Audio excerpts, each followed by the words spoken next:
Are you struggling to conceive? You have options, and at Piedmont Reproductive Endocrinology Group, we'll make sure you have the guidance and support you need. PREG is known for individualized fertility care that's unique to every patient. We take the time to provide a reassuring and empowering experience because we believe that you deserve nothing less. Let us help you on your journey to parenthood. Visit us at pregonline.com to learn more. Get the guidance and support you need at Piedmont Reproductive Endocrinology Group. How long was Neil Armstrong actually on the moon? When did Europe start speaking English? Did Marco Polo really go to China? CuriosityStream is the streaming service for all things history, plus science, wildlife, and more. What's the real story behind the Mona Lisa? We've got that. What caused the collapse of Rome? We know. Where did we find mankind's earliest ancestor? Come find out. For the holidays, give the gift of curiosity with 25% off gift cards for your curious cohorts. It's holiday shopping season at curiositystream.com/gift.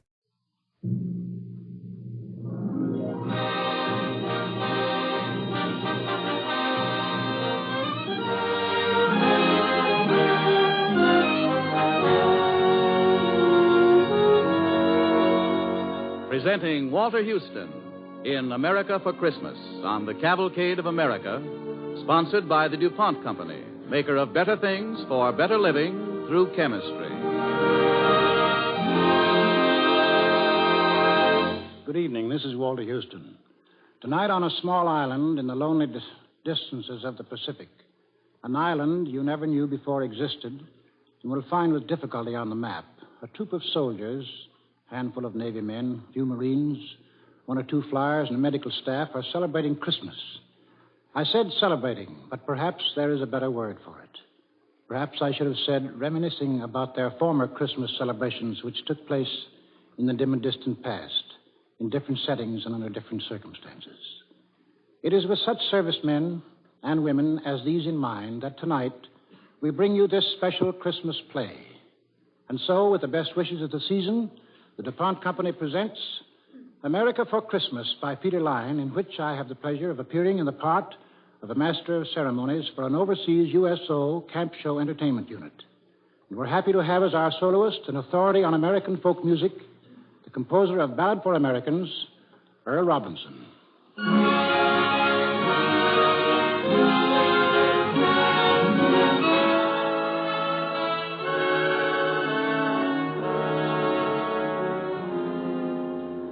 We are now on our small island in the Pacific. Its name will remain undisclosed for reasons of military security.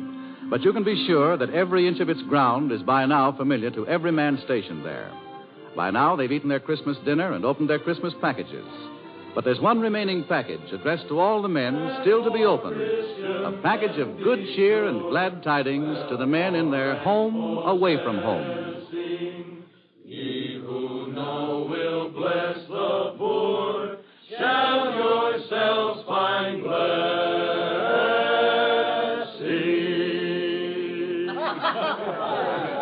The group has just finished a Christmas carol, and the MC, an old vaudeville trooper, steps forward to open the show. Very good, very good. I'd like to sign you all up to join our troupe. Which one of you guys was singing tenor? Me. Well, we'll sign everybody but you. Well, what about it, fellas? Has it been a good Christmas? Why, sure. It's been okay. You don't sound very sure. Who you guys kidding? Not even yourselves. 2 Christmases ago, I was in Oregon standing 2 feet deep in snow. Look at these palm trees. Is this Christmas? Yeah, that's what I thought. That's what all of us in this troupe figured. Me and Marilyn here, and June and the quartet there, and Sandy over there with the guitar. We had a dope lot, right? Right, Marilyn? Right. Right. Well, we thought everybody's been giving everybody else some Christmas presents, right? Right. All except we haven't given you any. No show tonight. That is, no regular show. And we've got a special one, right? Right. Right. We have caused to be constructed a show, something brand new, bright and different. Songs and stories from our travels all over the country we love. And it's our present to you. It's the best we can do. It's all we can do. Okay? Okay. Places, everybody.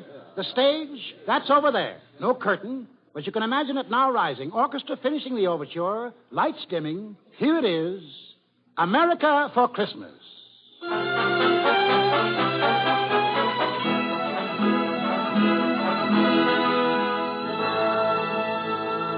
Oh, Columbia, roll on. Roll on, Columbia, roll on. Your power is turning our darkness to dawn. So roll on, Columbia, roll on. Roll on, roll on. Columbia? Who's that?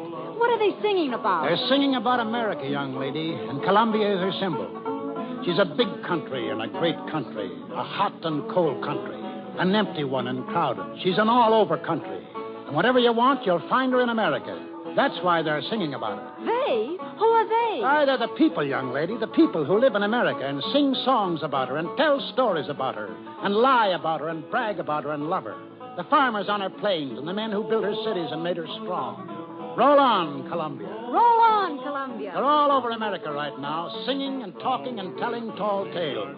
If you want to meet them, you'll have to travel the whole country fast. Let's go. All right, and discover America all over again. Where do we start? Well, let's see. Might as well start where the Pilgrims started, I guess. On the shores of New England. Oh, Stormy was a fine old man. Do me way, oh, storm along. Oh, Stormy was a fine old man. Way, hey, hey, Mr. Storm along. I wish I was, oh, Stormy's son. Do me way, oh, storm along. I'd build me a ship of 1,000 ton. Way, hey, hey, Mr. Storm along. I'd fill her up with New England rum. Do me way, oh, storm along. And all my shellbacks, they would each have some. Way, hey, hey, Mr. Storm along. Oh, Stormy's dead. And That's New England. The song of the men who go down to the sea in ships, down to the sea from craggy inlets and deep sea ports. There's rocks all over New England. All over? All over. Even the fields and meadows of the New England farms. Makes it tough to make a living. There was a farmer in New England who invited his minister to pay his farm a visit. The two of them, the farmer and the minister, walked over the stony fields, the minister saying, Why was it you wanted me to come out on their farm? Reverend, I want you to pray to God with me that I'd get better crops. What this land needs is not prayer, but fertilizer.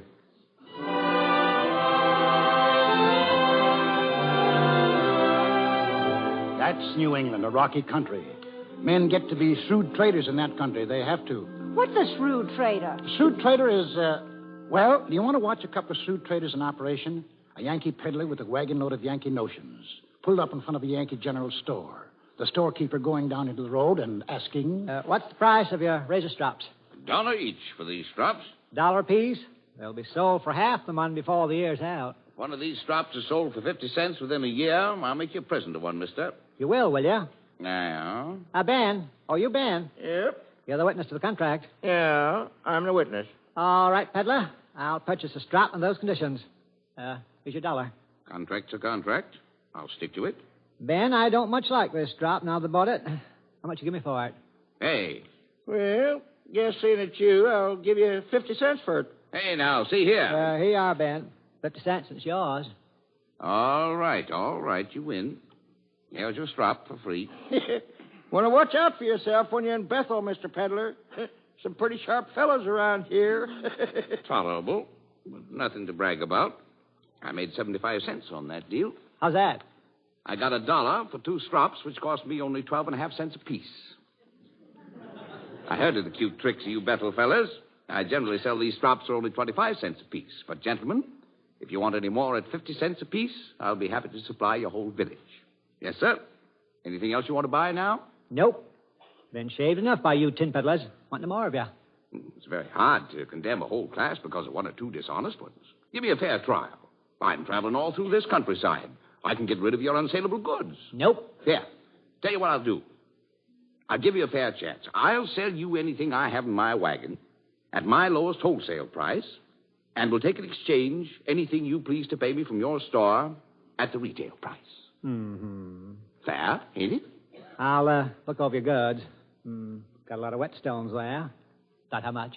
Wholesale price of whetstones is $3 a dozen. I'll take 12 dozen of them. All right. That's $36 you owe me, for which I'm to take such goods as you please at retail price. Now, what are you going to pay me in? In whetstones, retail price 50 cents. You get just 6 dozen.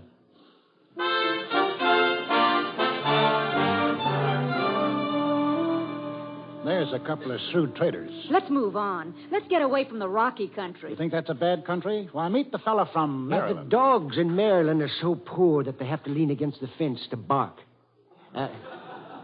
It takes 3 or 4 pigs all at once to pull up a blade of grass. And if they want to cast a shadow, it takes 6 pigs to do that. Should we go further west? If the country in the east is all so bad... West of that country, you run into West Virginia. Now, there's some country. Hill country. You want to hear a West Virginian on the subject? All hills and valleys in West Virginia. Valley's real narrow. So narrow the dogs have to wag their tails up and down. Can't wag them back and forth. Why, there's one valley in West Virginia so narrow that the moonshine has to be wheeled out on a wheelbarrow every morning and the daylight wheeled in. Well, come along, little girl. You got a lot of traveling to do. That railroad whistle blow, blow, blow. Yes, I thought I heard that railroad whistle blow. And I thought I heard that lonesome whistle blow, woo, woo. And it blowed like it never blowed before.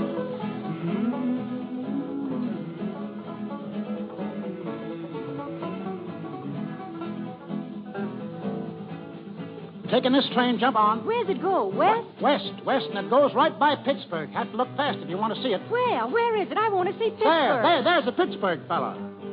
I've been working that Pittsburgh steel, I thought you knowed. I've been dumping that red-hot slag way down the road. I've been a-blasting, I've been firing, I've been pouring that red-hot iron. I've been having some hard traveling, Lord.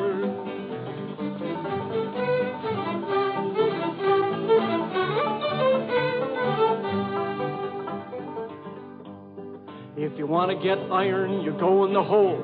You want to get zinc, you go in the hole. You want to get lead, you go in the hole.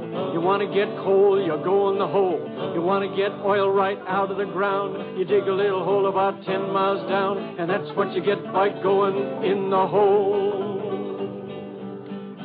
Still going west. Same road that Daniel Boone and David Crockett took.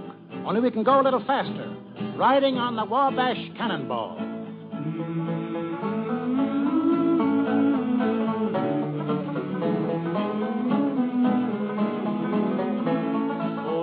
To the jingle, the rumble, and the roar, as she glides along the woodland, the lakes, and by the shore. Hear that mighty Russian engine, hear that lonesome hobo squall, riding through the country on the Wabash Cannonball. That's right. Just like our grandfathers did elbow room. That's what they wanted. They didn't want a neighbor any nearer than 10 miles. Besides, it's greener on the other side. The other side of what? The Mississippi River, the granddaddy of them all. M-I-S-S-I-S-S-I-P-P-I. That's right.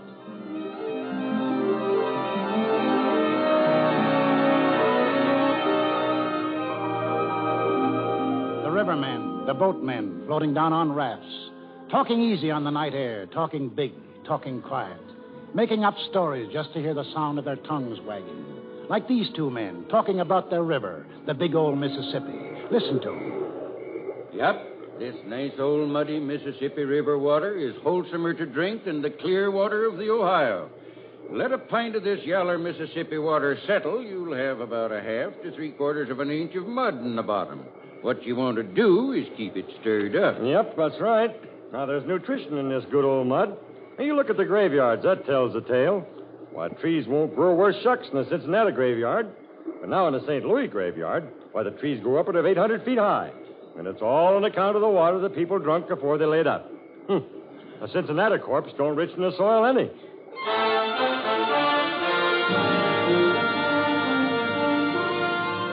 That wasn't all they talked about either. They talked about, mosquitoes, for instance. The mosquitoes in the Mississippi River Valley. I heard a man talking about those mosquitoes once. Well, sir, I'll tell you. Now, the state of Arkansas has been injured and kept back by generations of exaggerations concerning the mosquitoes there. Why, sir, these mosquitoes have been persistently represented as being formidable and lawless. But the truth is, They are feeble, insignificant in size, diffident to a fault, sensitive. Now, if you really want to hear about some formidable mosquitoes, sir, why, then there are the Lake Providence colossi. Lake Providence? There are large mosquitoes there? 2 of them can whip a dog. 4 of them can hold a man down. I must say that Why, seems... sir, this may strain your credulity, but I even seen those mosquitoes at Lake Providence trying to vote. What? Well, I have seen them canvassing around the polls. Excuse me, gentlemen.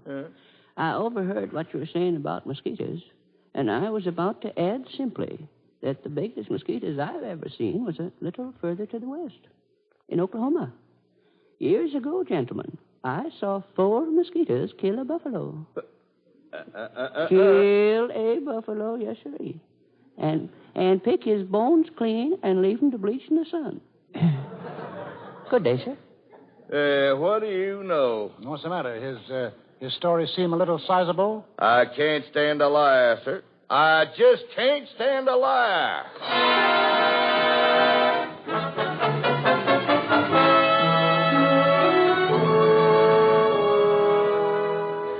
You're listening to America for Christmas, starring Walter Houston as the Master of Ceremonies in a traveling USO Camp Shows unit on the Cavalcade of America, sponsored by the DuPont Company, maker of better things for better living through chemistry.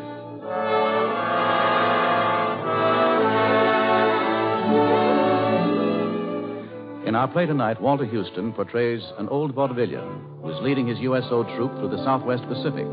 And on this Christmas night, they are entertaining a company of servicemen and women on a tiny Pacific island, entertaining them by giving them the best Christmas present they know, a memory of America as they remember her through our American folklore.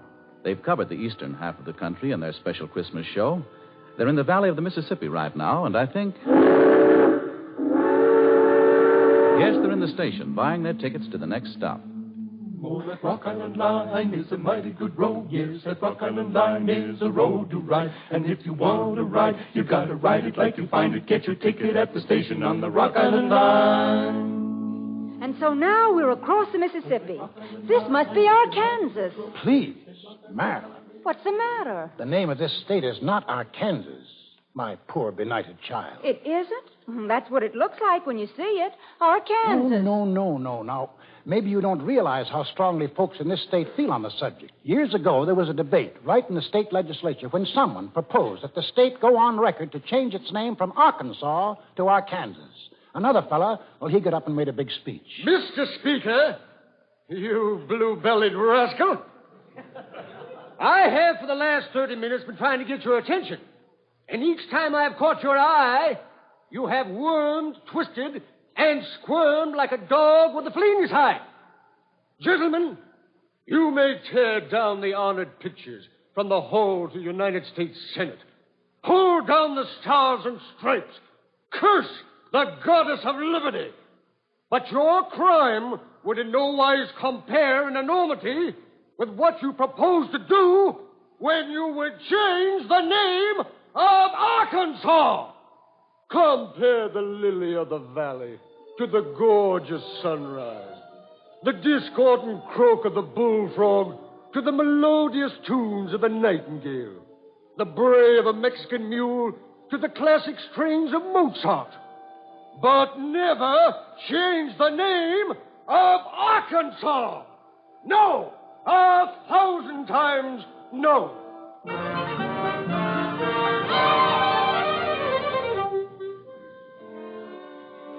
They didn't change the name of Arkansas, did they? No, they left it alone. And is Arkansas related to Kansas? No relation at all, little girl, not even first cousins, for they miss touching each other at their border by 40 miles. In fact, down in Arkansas, people sing a song about the people up north in Kansas. Oh, they chowder back a thin in Kansas. Oh, they chowder back a thin in Kansas. Oh, they chowder back a thin and it rolls right down their chin. And they lap it up again in Kansas. Oh, potatoes, they grow small in Kansas. Potatoes, they grow small in Kansas. Oh, potatoes, they grow small, and they dig 'em in the fall, and they eat 'em tops and all in Kansas. come all who want to roam. I don't think I want to stay in Kansas if that's what it's like. Well, it's not exactly like that, but the potatoes really aren't quite as big as they are in, say, Idaho. They grow big potatoes in Idaho? Big potatoes in Idaho? Well, I should think pretty sizable. A couple of years ago, when they built an army camp in Idaho, one of the mess sergeants went around to see about buying some potatoes. Spoke to one of the Idaho farmers who had a little farm. Raise potatoes on your land? Mm-hmm. Will you sell me some? I need some for the army camp, other side of Lewiston. Well, how much do you want? Oh, 100 pounds? Only 100 pounds? Yeah. No, I wouldn't cut a spud in two for no one. Still going west. Are we out of Arkansas yet? Ah, yes, this is Texas. We'll be here quite a spell. I should think so. It's so big. Yeah, and the people here, well, they think quite a bit about their climate here, too. Weather, you know, comes different pretty often. Well, seeing there's so much of Texas, I should think the weather would be all different kinds. Yes, but the point is, in Texas, the weather is all kinds all at the same time. As the fellow says, nobody prophesies about Texas weather except newcomers and dumb fools. Came the time when a fresh young tenderfoot walked into a Texas saloon, walked up to the bar and ordered a drink. Men in the place, they said nothing, just watched him. You know, a young fellow finished his drink, then he hauls off and says... Well, I believe it's going to rain. My friend, did you know that there were only two kinds of people who prophesy about Texas weather? Two kinds of people who prophesy on Texas weather. Well, that's very queer. Who are they? Newcomers and dumb fools. You say there are only two kinds of people who prophesy about Texas weather. Newcomers and dumb fools. Well, you're absolutely right. For after all, those are the only two kinds of people there are in Texas.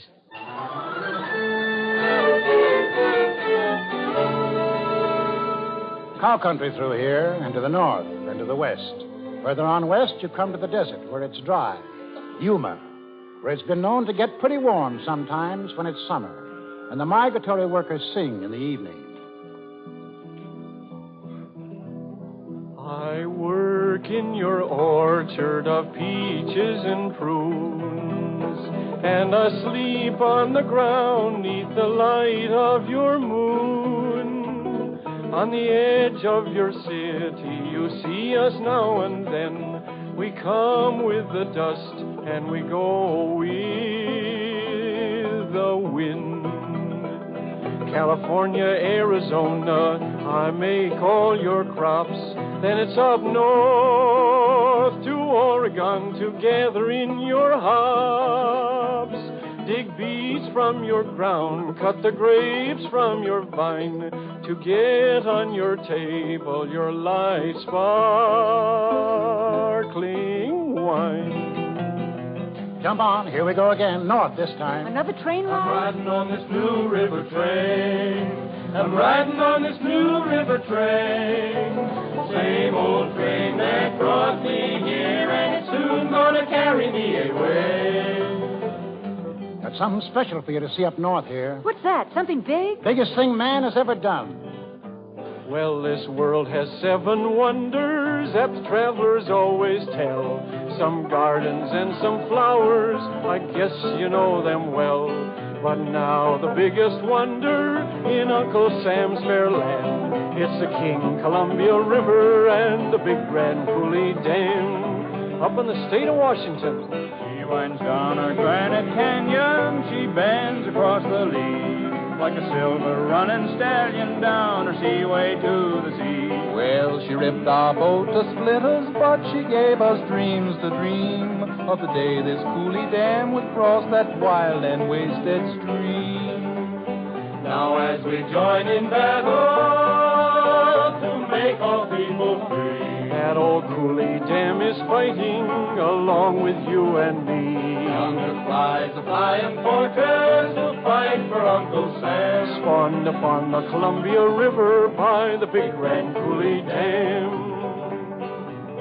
California. Are we going to California now? Climate, that's all there is in California. The Californian says... We got the healthiest.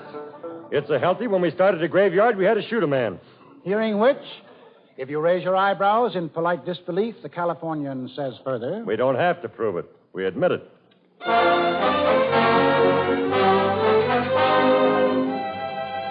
Well, that's about it.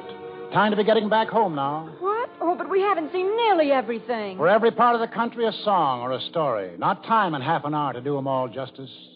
So, boys, I guess it's the end of the show. It was enough, mister. And if you're still wondering, I'll tell you, it's been an okay Christmas. That's been the best Christmas I ever had. For the last 20 minutes, I've been standing in 2 feet of snow back in Oregon.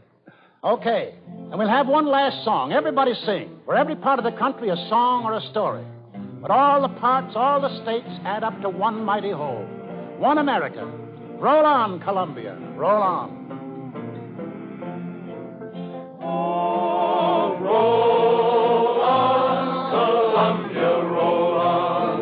Roll on, Columbia, roll on. Your power is turning our darkness to dawn. So roll on, Columbia, roll on.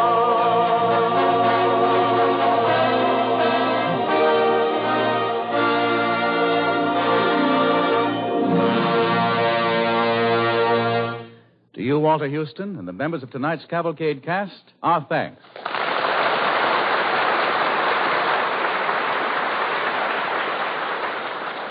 On this Christmas night, we are thinking the same thoughts you are of men far from home in deep snow and in tropical heat, fighting the battle of freedom. What is in your hearts, our hearts, and their hearts has been said powerfully and beautifully by a soldier, a GI. Let me read it to you. At the moment, it is difficult to think of victory as meaning anything but an end of fear to loneliness and death, and a chance to go back to pick up the strands of interrupted life. Henceforth, each simple pleasure, each right we always took so lightly will take on rich meaning. We know what it costs to keep them, and we know, too, that we have really earned a share in them. But victory means much more. With victory, we stand on the threshold of limitless inventions and comforts. We possess the resources to extend our horizons in every field of endeavor and every aspect of human relations. However, ancient and stubborn enemies are still to be conquered. Enemies which must be overcome, not by armies, but by minds and hearts and talents, set wholly free. Such enemies are poverty, insecurity, prejudice, disunity. These, too, shall be conquered, for we have begun to think more deeply and more dynamically. And if we can sweep aside untold obstacles to smash the most ruthlessly efficient machines of destruction ever devised, surely we possess the vision and practical genius to organize for peace, security, and a world designed for living. Till now, many have ruled because of accident of birth and power or wealth. But throughout the world, the unfit, the weaklings, and the traitors are falling by the wayside. New leaders are rising from the people, those who never sold their heritage of courage, faith, and simple human dignity. With victory, we shall have destroyed those who would have enslaved the world. Our sacrifices have been great, but we have won the opportunity to emerge from the animal kingdom and enter the kingdom of man. I look forward to living in such a world. I look forward to living in such a world. If a soldier risking his life at the front can say that, then certainly all of us can look forward. To all of you, the DuPont Company wishes a Merry Christmas. To the 34,000 DuPont men and women in the armed forces, we call Merry Christmas across the oceans. We send more than a greeting. We send our solemn pledge, we of DuPont, that we will not slow our efforts for 1 minute, that we will work and produce without let-up until the last gun is fired and the white flag over Berlin and Tokyo at last gives us a chance to rest and say, now it's really over. That is the pledge and promise of the men and women who work for DuPont. This is Walter Houston. Good night, and God bless us all.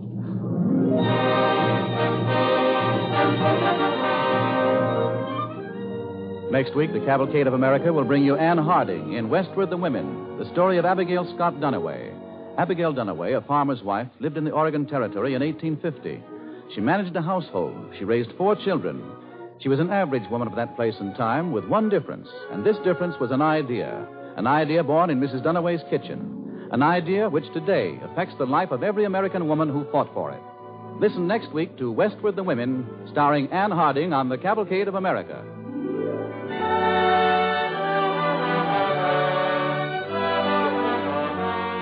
Tonight's Cavalcade play was based on A.L. Botkin's book, A Treasury of American Folklore, published by Crown Publishers.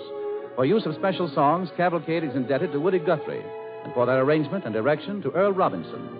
Heard in the program was the Sportsman's Quartet. The orchestra was conducted by Robert Armbruster.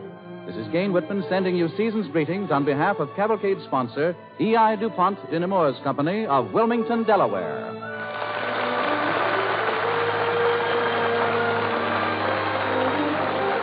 This is the National Broadcasting Company.